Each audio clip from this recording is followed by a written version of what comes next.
temps additionnel de ce jour sur Afrique Sport s'ouvre avec une vente aux enchères à Los Angeles.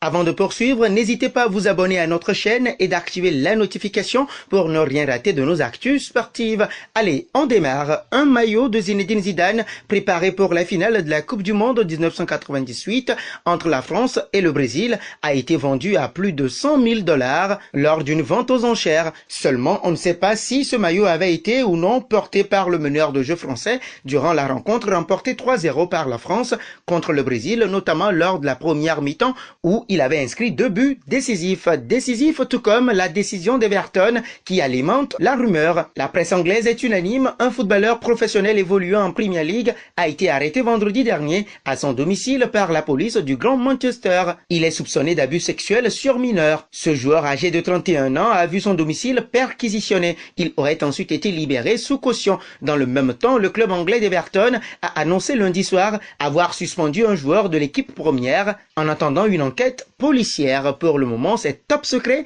mais nous avons tous bien envie de savoir de qui s'agit-il en fait. Ce qui nous amène à évoquer cette scène surréaliste.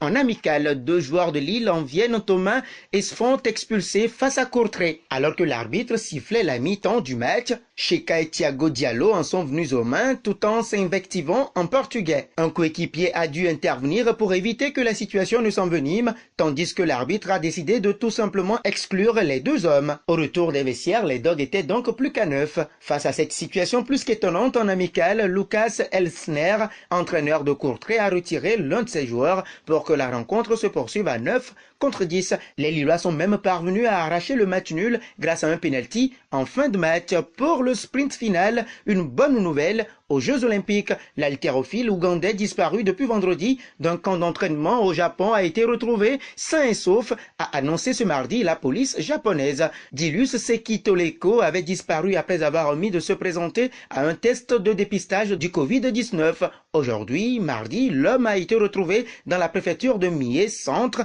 sans aucune blessure et sans aucune implication criminelle, a indiqué à l'AFP un responsable de la police d'Osaka. Ce sportif de 20 ans avait disparu de l'hôtel d'Izumizano, près d'Osaka Ouest, où il logeait avec son groupe, avait annoncé les autorités de cette municipalité qui accueille leur camp de base. Voilà qui va ramener un peu de calme dans la maison ougandaise. Ce sera tout pour temps additionnel de ce jour sur Afrique Sport. Merci de l'avoir suivi. Et si c'est votre première fois de nous découvrir, n'hésitez pas à vous y abonner et d'activer la petite cloche pour ne rien rater de nos actus sportives. Pensez-vous que les JO de Tokyo pourront avoir lieu sans crainte? Vos avis seront très attendus en commentaire. Au revoir et à demain.